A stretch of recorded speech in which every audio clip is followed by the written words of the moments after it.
नमस्कार मित्रांनो, स्वागत आहे तुमचं एका आपल्या नवीन ब्लॉग मध्ये। आणि आजच्या ब्लॉगची सुरुवात मी करतोय माझ्या गावापासनं। गौतळा औटरम घाटाच्या पायाशी वसलेलं माझं छोटंसं गाव, त्या गावात राहणारे माझी फॅमिली, हिरेहून चांगले लोक। आणि नेहमीप्रमाणे मी माझी सुरुवात चहाच्या कपापासून करतो। आणि आता पुढे आज आपण जाणार आज दोन प्लॅन बनताय, एक तर पितळखोरा किंवा माझ्या शेतात, तर बघू कुठे जाऊ। पण सगळ्यात पहिले स्वागत आहे तुमचं माझ्या गावातल्या घरात। एकदम गावाकडची वाईब, एकदम झकास। ही माझी आजी, हे आमचं गाव। तर रेडी झालो, टीका वगैरे लो। आता तुम्हाला माझ्या बाबाला भेटवतो। बाबा गायब झाले, बाबा इथंच होते, गायब झाले। ही आमची आजी, गुडघ्याने चालता येत नाही पण तरी पण काम करते। तर जाऊ रोशनकडे, त्याला विचारू पुढचा प्लॅन काय आहे। Bro, where are you bro? Come बाहेर कम बाहेर। हा आहे माझी जान, माझा सगळ्यात जिगरी यार रोशन। क्या हुआ भैया? कहाँ जाना है भैया?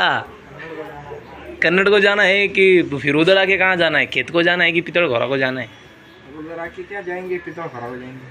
वहाँ फॉरेनर आएंगे ना, फॉरेनर देखेगा हैं? बहुत तेज हो रहा है, बहुत तेज हो रहा।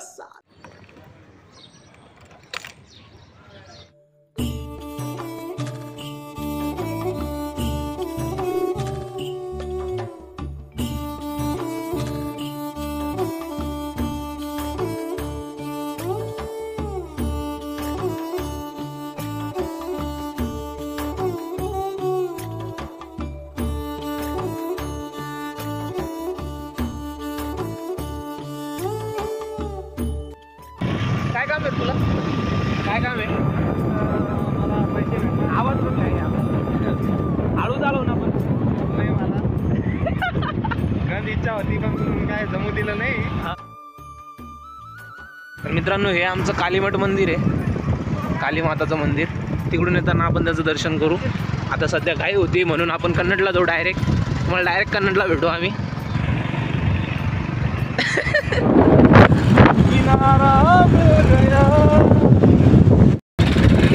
हॅलो गाईज, आता आमचं कन्नडचं काम झालेलं आहे ऑलरेडी। आता आम्ही चाललो आहे पुढं पितळखोरा फिरायला। पाऊस पडतोय, पावसात गाडी चालवत चालली, आता पावसामध्ये चाललो आहे आम्ही। अशी प्राचीन काळाची आमची पितळखोरा लेणी आमच्या गावापासून फक्त 5 किलोमीटर अंतरावर आहे।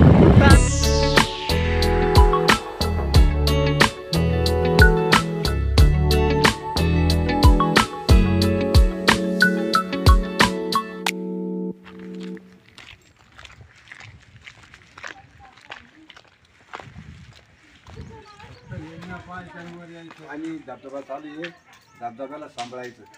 ओके सर, आपल्या जीवाकरता आपण सुरक्षा ठेवायची। बरोबर, थँक्यू।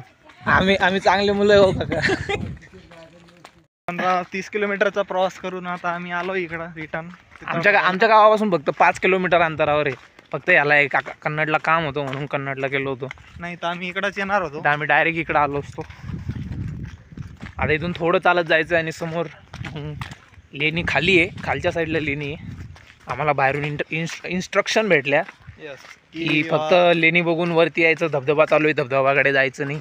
बरोबर आहे की नाही? बरोबर। आम्ही त्यांना सांगितलं आम्ही तशी मुलं नाही आहे, आम्ही खूप गरीबाचे मुलं आहे। मैं गरीब हूँ। आम्ही तशी नाही आहे। और आम्हाला अजून पोहताच येत नाही, तर आम्ही धबधब्याकडे कशाला जाऊ? बरोबर आहे, आता तुम्हीच सांगा, कमेंट मध्ये सांगा। राईट, बरोबर। तिथं पाण्याची लेणी सुरू होते, तिथून पायऱ्या सुरू होतील। आता लोकांना बसण्यासाठी जागा वगैरे केलेली, तिथं बघू शकता तुम्ही।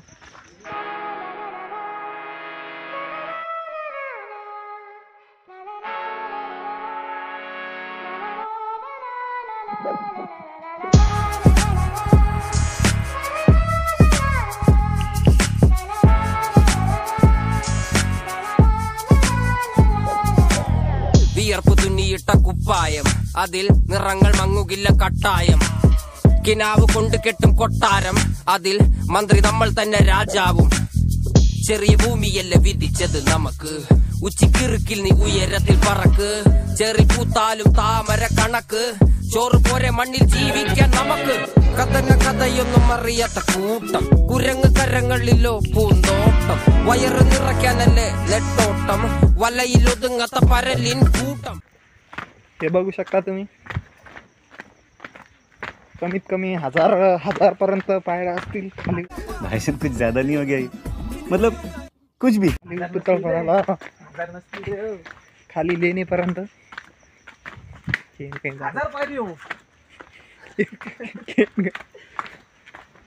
जेवढं उतरतोय तेवढं परत चढायचं बी. Yes right. आम्ही समोसा खाऊन आलोय तसं. एक जण नाही आमच्या आमचा सागर भाऊ नाही, त्याला आम्ही मिस करतोय. तसं आम्ही यूट्यूबच्या माध्यमातून त्याला कळून टाकू, कळू इच्छितो त्याला. Yes yes we miss you bro. Yes yes. We miss you. त्याला जरी वाटत असेल की आम्ही त्याला म्हणजे त्याचं आठवण काढली नाही, पण त्याला आम्ही सांगून देऊ व्हिडिओ बघून घे म्हणून आणि सबस्क्राईब कर. वेट फक्त तोच नाही, तुम्ही पण सबस्क्राईब करा. व्हिडिओला लाईक कर. मेन म्हणजे बाकी काय नाही, त्याची आठवणची काय टेन्शन नाही. ओके लाईक कर. इथून व्ह्यू बघा, इथून view.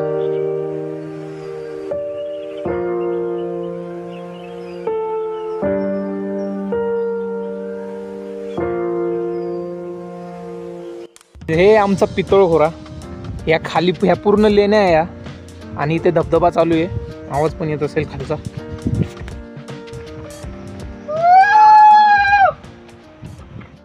Roshan, where is foreigner? Sorry मित्रांनो, आज दिलगिरी व्यक्त करतो. मी आपणास मनापूर्वक दिलगिरी व्यक्त करतो की आज सोमवार असल्या कारणाने इकडं फॉरेनर काय आले नाही.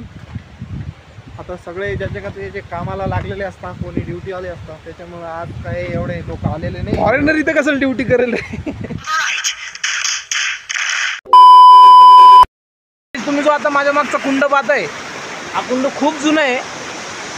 म्हणजे पितळखोऱ्याची एक खासियत आहे, ती तुम्हाला पुढे चालून सांगेल. इथे खूप म्हणजे जुने लोक राहायचे. आणि हा जो कुंड आहे हा किती फूट खोल आहे? कमीत कमी 200-300 फुटाच्या खाली असतात. 300 फूट खोल आहे हा कुंड एवढासा. याच्यात आमच्या गावाचे खूप जण मेले. आणि आता दिसायला आता जसं दिसायला एवढं सिंपल वाटतं, हा सिंपल नाही हा कुंड. खाली गेलं तर वरती चढता येत नाही अशी याची पूर्ण हे. असे 3 कुंड आहे बघा. तो एक वरचा एक कुंड, हा खालचा दुसरा, आणि हा तिसरा. 3 कुंड इथे.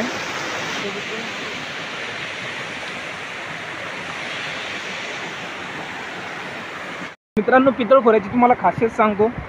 असं म्हणताय आर्यभट्ट जो आपला भारताचा जो मॅथमॅटिशियन आहे मोठा, त्याने तो इथं राहायचा.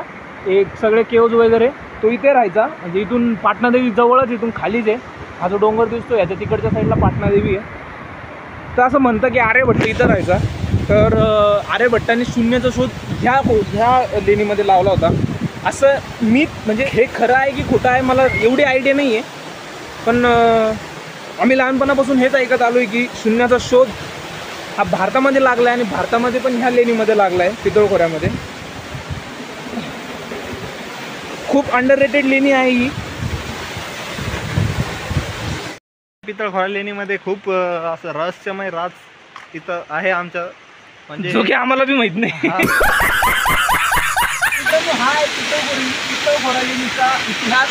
हा पूर्ण तुम्ही सर्च करून वाचू शकता. तिथं मराठीत लिहिलं आहे, इथं हिंदी आणि तिथे इंग्लिशमध्ये लिहिलेला आहे. हा पूर्ण इतिहास आहे तिथं. आणि हा इथला सगळ्यात म्हणजे सगळ्यात बेस्ट पॉईंट हा भाग, हा धबधबा.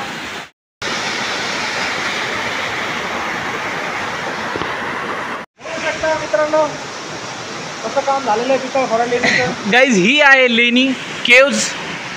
इथे पहिले जुने लोक राहत होते. आता हे नवीन हे कन्स्ट्रक्शन ह्याला जाऊ द्या, पण हे जे इथे पहिले जुने लोक राहत होते, त्या पूर्ण रूम्स आहे. पुढे बेड वगैरे तुम्हाला दाखवतो मी ते. विचार कर अनु, म्हणजे इथे लोक राहत असतील पहिले, त्यांना इथून कसं भारी वाटत असेल असं एकदम. हां व्ह्यू बघा काय इथून, बाजूला धबधबा, समोर डोंगर, किती भारी वाटत असेल इथून. खूप प्राचीन काळाची केव्ज आहे ही. आणि असं म्हणता, हे बघ हे या खिडक्या दिसत आहे का, या खिडकीतून डायरेक्ट एलोरा केव्जला जाणारा एक रस्ता त्या काळात खोदला गेलेला होता, पण तो आता सध्या बंद केलेला आहे. इथून एलोरा केव्ज असेल तरी 40-45 किलोमीटर दूर तिथून खोदला गेलेला आहे. हे बघा इथं नक्षीकाम झालेलं आहे पूर्ण.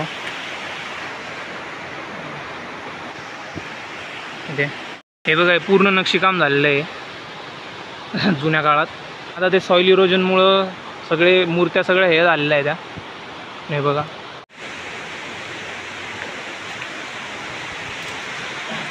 हे बघा मित्रांनो, या शीट टनल पहिले जुन्या काळात खोदल्या गेलेली आहे, म्हणजे असते. तिथून वर जायला हा रस्ता आहे, तिथून या पायऱ्या सगळं बनवलेलं आहे. म्हणजे त्या काळापासून आहे ते आतापर्यंत टिकतंय.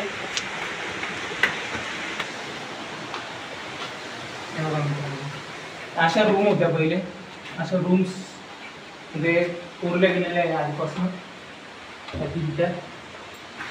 पूर्ण दगडाचं बांधकाम आहे. इथं आल्यावर असं वाटतं की जुने लोक कसं काय राहत असतील. एवढासा दरवाजा, हे त्यांचा बेड, एवढेसे बेड नाही रे, बेडच आहे ना. हा बेड टाईपच आहे.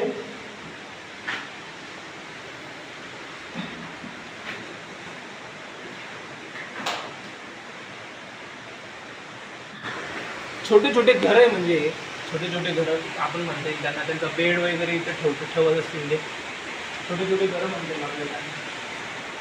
हा एक मोठा रूम आहे. दुकान नाही रे, बस दुकान जुने काळात कसे दुकान, बाजारपेठ टाईप. आणू जेवण म्हणून सभागृह, किचन रूम. मित्रांनो आम्हाला इथं मध दिसलंय, आणि याच्या तोंडात पाणी सुटलंय. हा म्हणतोय ते मध काढायचं, कसं काय काढणार आहे. सगळीकडे असे जुन्या काळात कोरलेले नक्षीकाम भेटतील. हे काय असेल हे ना, माझ्यामध्ये असं बाजारपेठ टाईप किंवा मग असं लोकांचे राहायचे, आपले जसे क्वार्टर असतात तसे त्यांचं असं राहायचं टाईप वाटतंय मला. हे पहा सगळीकडे असं सगळ्या अशा छोट्या छोट्या रूम आहे, अशी यल साईजचा असा बेड बनवलेला आहे. सगळीकडे तसंच आहे. आम्ही हा एरिया फिरून घेतला आहे, आता पुढच्या एरियात चाललो आहे. तिथे पण आय थिंक तसंच आहे सगळं. तेच मी जसं सांगतोय बेड मला खरंच माहीत नाही काय आहे, बेड आहे का काय आहे. म्हणजे असं बेड आणि असं क्वाड्रेटसारखं वाटतंय ते, म्हणून मी सांगतोय तुम्हाला की बेड टाईप असू शकतं. मी तर त्या जमान्यात नव्हतं, मला काय माहिती आहे. तिथे एक छोटंसं असं कुंड आहे, जास्त खोलणे वाटत आहे. चाल ना पुढं, तू चाल ना पुढं. थांब नाही जाऊ, थांब.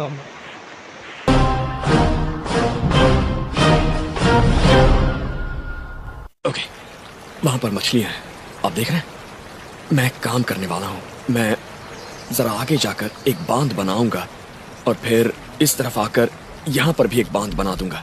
फिर उन्हें पकड़ने की कोशिश करूंगा. तुम लोग यहीं रहना. ये बांध बनाने से मछलियों को बच निकलना मुश्किल हो जाएगा, पर नीचे वाला बांध पहले बनाइए, जिससे उनकी नजर आप पर नहीं पड़ेगी, पर पानी के बहने की दिशा का ध्यान रखिए. मुझे यहाँ एल्डर की एक टहनी मिल गई है. ये एक कुदरती टूथब्रश है. इसे पहचानना बहुत आसान है क्योंकि इस इलाके में ये एक ही पेड़ है जिसके ऐसे फल होते हैं. अगर इसका इस्तेमाल करना है तो पहले एक छोर को चबाइए और फिर इसे अपने दांतों में डालकर इससे दांत साफ कीजिए, इस तरह से. जैसा सोचा था वैसे ये मिट्टी बहुत ढीली है, लेकिन मैं नीचे तक सही सलामत उतरना चाहूंगा. ये मिट्टी मेरे अंदाजे से ज्यादा ढीली साबित हुई. मेरे सिर जितने आकार के पत्थर मेरे पास से लुढ़क रहे हैं, तो उनसे बचने के लिए मुझे दिशा बदलनी होगी. अरे बाप, अंधार आहे रे. बघू शकता तुम्ही गुफा, अशी गुफा आहे काय तिथे. कुत्र्याचं मूत वाचत ये लेणी का बादशाह. गाईज हे आहे पुराण्या काळाचं मंदिर, हे जुन्या काळाचं मंदिर आहे हे आणि इथे पण एक आहे. चला आपण वरती जो मंदिरामध्ये बघू काय आहे.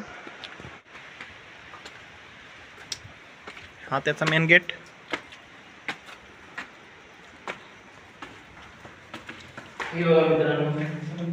असं काहीतरी मंदिर आहे एकदम कोरलेला डोंगरामध्ये दगडामध्ये कोरलेला मंदिर. आवाज खूप भारी इको होतोय. नहीं मुश्किल जरा देखो यहाँ तेरी आँखों में बसता है मेरा जहां. गाईच मला माहिती खूप बेसुरा गायलोय, पण रूम मध्ये इको होत होता म्हणून मजा येत होती. चाहत में मर जाऊंगा मैं फिर भी तुमको चाहूंगा.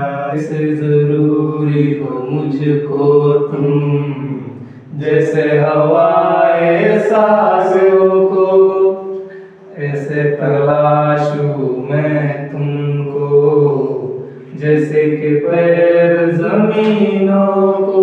हंसना या रोना मुझे पागल सा ढूंढूं मैं तुझे. कल मुझको इजाजत हो ना हो, कल मुझको इजाजत हो ना हो. टूटे दिल के टुकड़े लेकर मेरे डर पे ही रह जाऊंगा. मैं फिर भी तुमको चाहूंगा, मैं फिर भी तुमको चाहूंगा. चाहे भले दो वतन हो जुदा, मेरी होके हमेशा ही रहना, कभी न कहना अलविदा.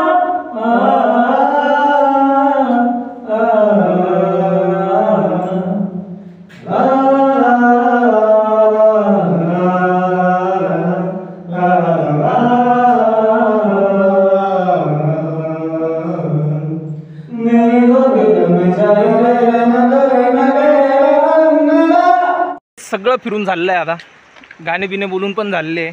बस आता वापस जायची तयारी. आता जेवढं उतरलो आहे तेवढं वापस चढायचं पण आहे. तर चला आता बाहेर भेटतो डायरेक्ट. चढतानाचे हाल पहा आमचे. जेवढं इझिली उतरलो होतो त्याच्यापेक्षा हाड आहे चढणं. जोर लगा के हैया. क्या हुआ? ऐसी हालत मेरी पूरी जिंदगी में कभी नहीं हुई रे भाई. कुछ तरी करत वर चढून गेलो आम्ही. तर हाच होता आजचा व्लॉग. आशा करू तुम्हाला आवडला असेल तर लाईक करा, चॅनलला सबस्क्राईब करा आणि कमेंटमध्ये कमेंट टाका. कमेंटमध्ये लिहा तुम्हाला ब्लॉग कसा वाटला. बाकी भेटू पुढच्या ब्लॉगमध्ये किंवा सध्या करता बाय बाय.